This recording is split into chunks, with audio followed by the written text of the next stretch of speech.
Salutations la communauté, salutations peuple africain. J'espère que vous allez bien. Je vais commencer par la situation au Mali. Que c'est toujours la même chose. Que la France ne reconnaît pas le gouvernement malien. Que la France bloque la demande de résolution introduite au Mali pour exposer les preuves comme quoi la France finance, largue des armes aux groupes terroristes au Mali. Alors, je ne peux pas comprendre que, avec les manigances de la France, que dans une déclaration pendant le forum, je crois, à Dakar, le ministre malien des Affaires étrangères déclare en disant que le Mali est prêt à renouer ses liens avec la France si elle respecte la souveraineté du Mali. Non, je suis désolé. Je suis désolé parce que vous savez, le peuple malien n'a pas donné mandat ni la confiance au gouvernement malien pour que le gouvernement malien puisse renouer des liens avec la France. Si la France n'a pas changé depuis 500 ans, ce n'est pas aujourd'hui que la France va changer. On ne négocie pas avec ceux qui sont responsables de ces malheurs. On ne négocie pas avec ceux qui financent le terrorisme pour détruire votre pays. Je suis désolé, cher ministre, monsieur Abdoulaye Diop, mais je vous interpelle en vous demandant ici comment vous comptez renouer des liens avec la France si la France respecte la souveraineté du Mali.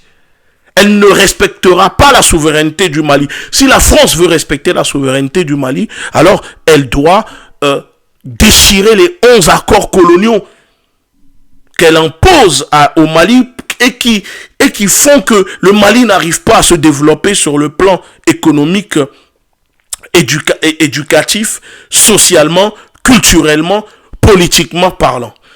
Si la France déchire ces accords, si la France retire le franc CFA, cette monnaie de nazi, alors oui, on peut essayer de dire que peut-être, je dis bien peut-être, se mettre à table pour dialoguer avec la France. Mais la situation actuelle ne prévaut pas un dialogue avec la France. Parce que l'entité française n'a pas de principe, n'a pas de valeur. Comment on peut espérer renouer des liens avec un gouvernement qui continue de détruire le pays, de détruire Kidal Gao, qui arme les groupes, les rébellions, qui arme les mouvements armés, qui combattent le gouvernement dont vous êtes le ministre des Affaires étrangères. Donc, cher Abdoulaye Diop, des fois, je pense qu'il faut faire attention aux déclarations que vous faites. Il ne faut pas trop pousser le bouchon trop loin dans votre politique politicienne. La politique de la chaise vide, le peuple africain ne veut plus. Parce que là, ce n'est pas seulement le peuple malien. Non, ni le peuple malien, ni le peuple africain ne souhaitent que le Mali renoue ses liens avec la France. La France ne changera pas. On ne négocie pas avec le néocolonialisme. On combat le néocolonialisme. On combat le néocolonialisme. La France est le cancer des peuples d'Afrique. Le gouvernement français est l'ennemi éternel du peuple malien et du peuple africain. Alors, il n'y a pas de négociation possible. Et on ne veut pas renouer des liens avec la France. Ça, c'était pour le Mali. Ensuite, pour le Burkina, j'ai vu à travers les médias que le nouveau président Ibrahim Touré, qui est censé être un sankariste et qui commence à poser des actes que nous observons tous ensemble, pour le moment, rassure les diplomates occidentaux en leur disant que le Burkina ne va pas faire des partenariats ou alliances avec la Russie au Burkina et que le problème du Burkina sera réglé par les Burkinabés. Déjà, de 1, que les Burkinabés veulent régler leurs problèmes par eux-mêmes. Il n'y a pas de problème, on est d'accord là-dessus, que le problème des Africains doit être réglé par les Africains. Ce qui veut dire que le problème des Burkinabés doit être réglé par les Burkinabés. Mais, je dis mais, Ibrahim Traoré n'a pas à rassurer les gouvernements occidentaux sur ses choix de partenariat ou alliance. La France ne rassure pas le Burkina sur ses choix de partenariat avec la Russie ou d'autres pays. La France à des partenariats, des relations bilatérales avec la Russie. Jusqu'à aujourd'hui, la France n'a pas coupé ses relations bilatérales avec la Russie.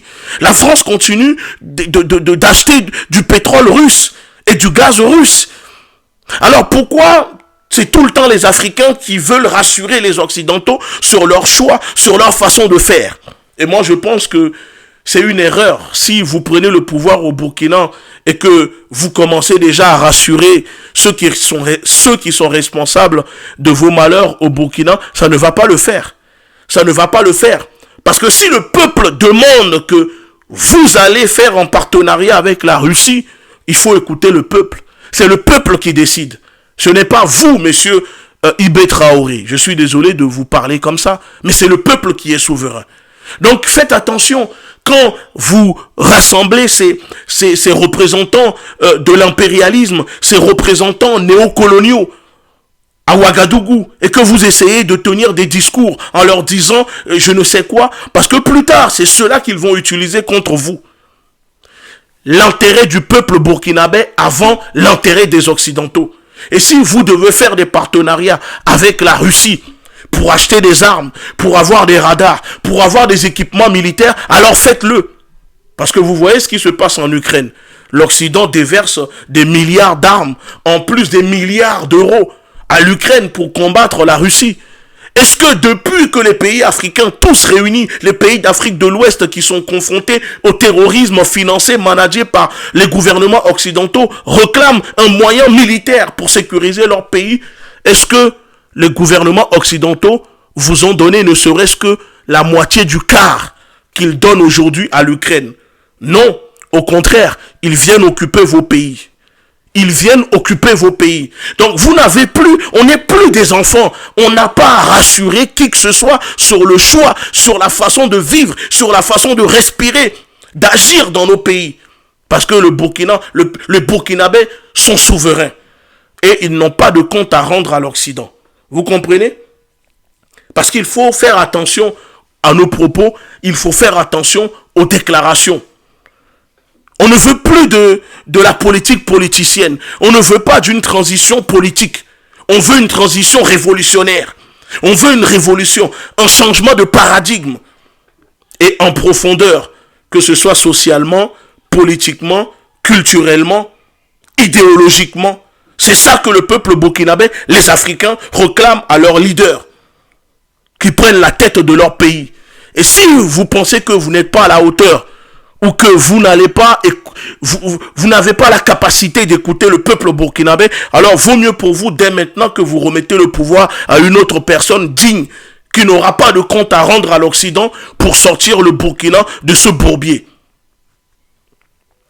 Mais si vous vous sentez capable, alors nous allons vous soutenir.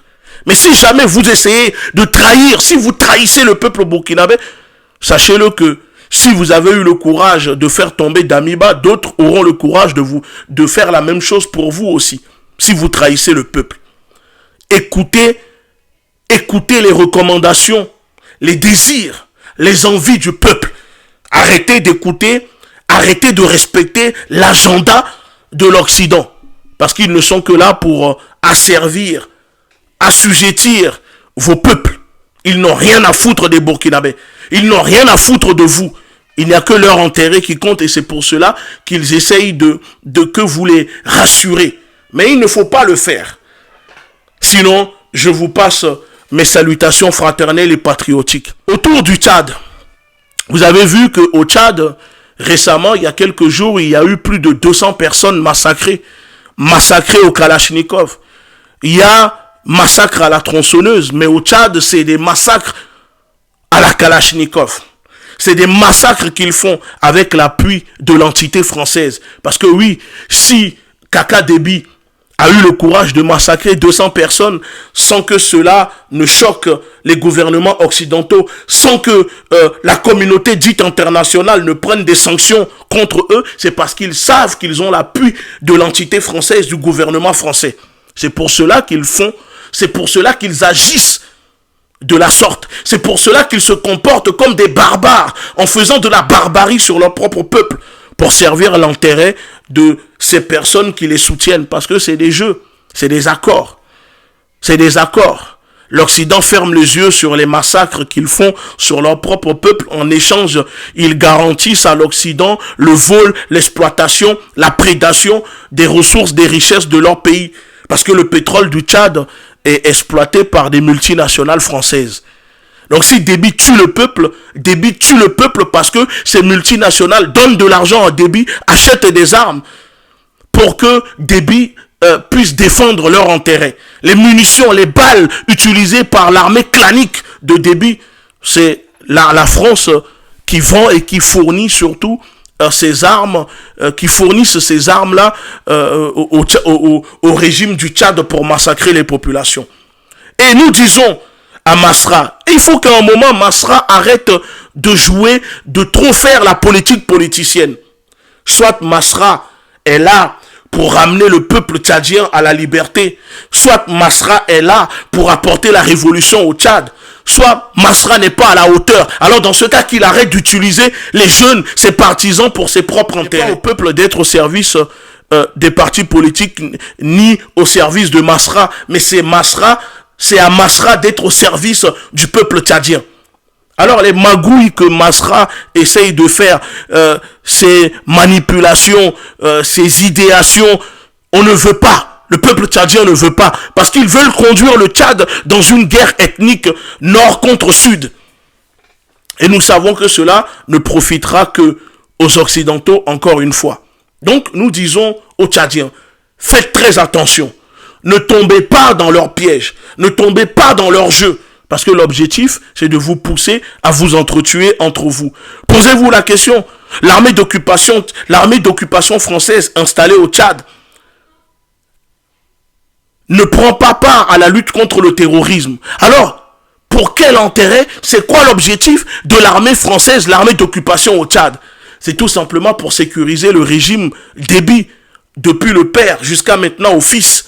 L'objectif de l'armée d'occupation française au Tchad est pour sécuriser les intérêts des multinationales, les intérêts de la France-Afrique, pas l'intérêt du peuple français.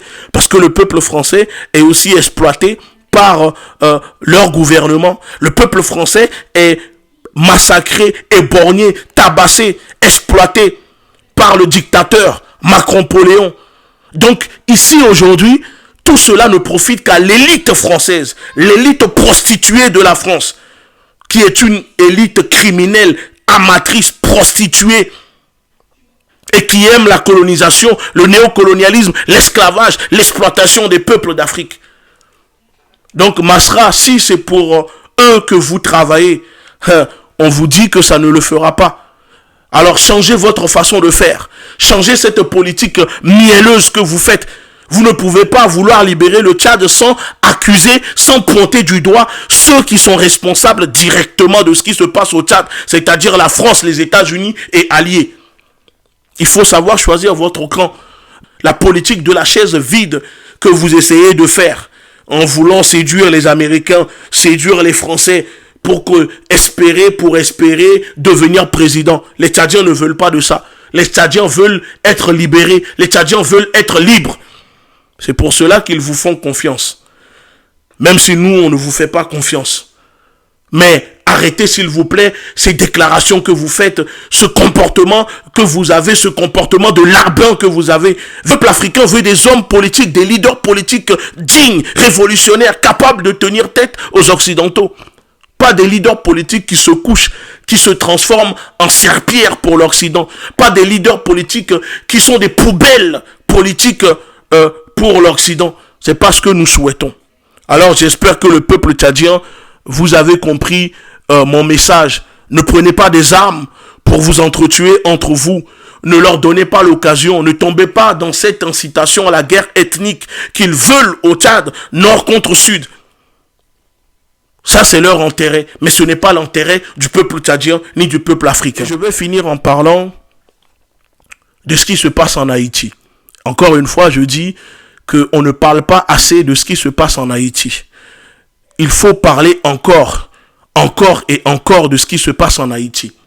Parce que depuis l'occupation, depuis la colonisation française, l'occupation des États-Unis en 1915, plus de 20 ans de barbarie américaine sur le peuple haïtien.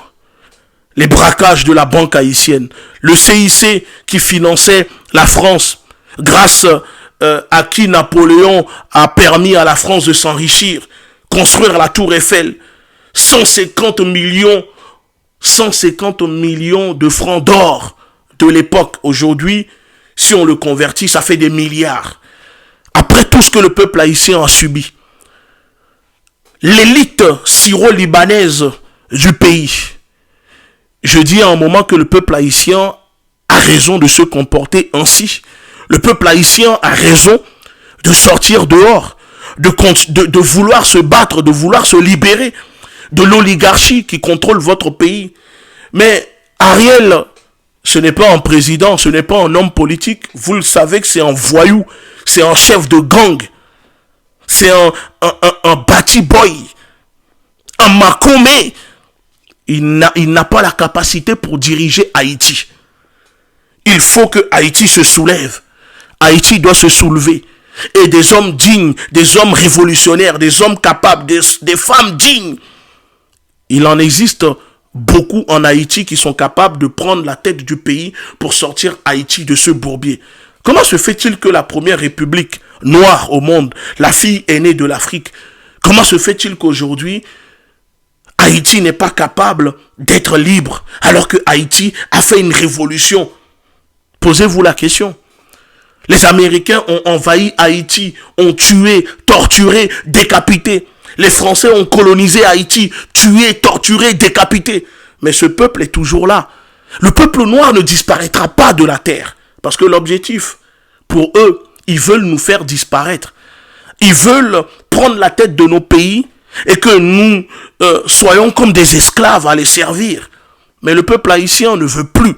Donc ces gangs qui sont en Haïti, qui arment ces gangs, qui financent ces gangs, ce sont les mêmes. Ce sont les États-Unis, les gouvernements occidentaux, la France, le Canada, les hommes politiques. Ces gangs, c'est un fléau. Parce que déjà, ils disent gang. Mais quelle est la différence entre ce qui se passe en Haïti et ce qui se passe en Afghanistan, au Mali? Des gens armés qui rentrent dans des maisons, qui kidnappent des enfants, qui kidnappent des femmes, des hommes, qui tuent, qui décapitent. Pour moi, ce n'est pas des gangs, c'est du terrorisme. Ce sont des terroristes soutenus par les Occidentaux, soutenus, financés par les États-Unis et alliés la France et le Canada. Il faut dire les choses. Ce sont des terroristes en Haïti. Ce ne sont pas des gangs. Des terroristes au service des hommes politiques corrompus en Haïti. Donc le peuple haïtien doit se libérer. Le peuple haïtien a le droit de demander de changer de partenariat. Le peuple haïtien a le droit de vouloir se tourner vers d'autres partenaires, comme la Russie, comme le Venezuela, comme Cuba, comme d'autres pays. Les États-Unis ne peuvent pas imposer leur monopole, leur hégémonie sur le peuple haïtien. La France ne peut pas, le Canada ne peut pas. Parce que Haïti appartient aux Haïtiens. Et ça, nous saluons le courage et nos camarades panafricanistes, militants qui sont sur le terrain, qui prennent des risques. Nous saluons l'équipe de la LDNA sur le terrain qui accepte de se sacrifier pour dénoncer les choses. Le peuple noir doit se soulever. Le peuple noir ne veut plus subir. Le peuple noir ne veut plus être l'esclave dans notre peuple, d'un système. Il y a un changement qui s'opère en ce moment dans le monde avec le conflit en Ukraine. L'ordre mondial est en train de changer. Il faut que l'Afrique, le peuple noir se positionne. On a assez subi. Maintenant, on ne va plus subir. Donc, faisons une réflexion collective. Est-ce que ce qu'on veut, c'est continuer à subir ou ce qu'on veut, c'est être libre? Alors, si nous voulons être libres, sachez-le qu'il n'y a que la révolution qui libère un peuple. Et quand on parle de révolution, ce n'est pas que armée. Une révolution, ça peut être intellectuelle, idéologique, économique, politique, souveraine. C'est ça que le peuple haïtien, le peuple noir, l'Afrique, la nation haïtienne, la nation africaine a besoin. Et quand on parle de nation africaine, on parle de tout le peuple noir dans le monde, que ce soit Haïti, que ce soit la Guyane, parce qu'on a vu récemment un chef autochtone arrêté, malmené par la gendarmerie coloniale française. On voit ce qui se passe aux Antilles, en Martinique, empoisonnement des terres, non-respect de la dignité, le mépris de nos semblables, en Martinique, en Guadeloupe, ailleurs, on le voit. Alors levons-nous, levez-vous, battez-vous pour votre dignité. Ne laissez pas leur système corrompu, leur système mafieux continuer à nous piller, à nous dominer. On doit se battre et on doit se libérer. Seule la révolution libère un peuple de l'impérialisme. Armons-nous idéologiquement. La révolution est en marche. S'unir avec les vrais ou périr avec les faux, à nous de choisir. Merci.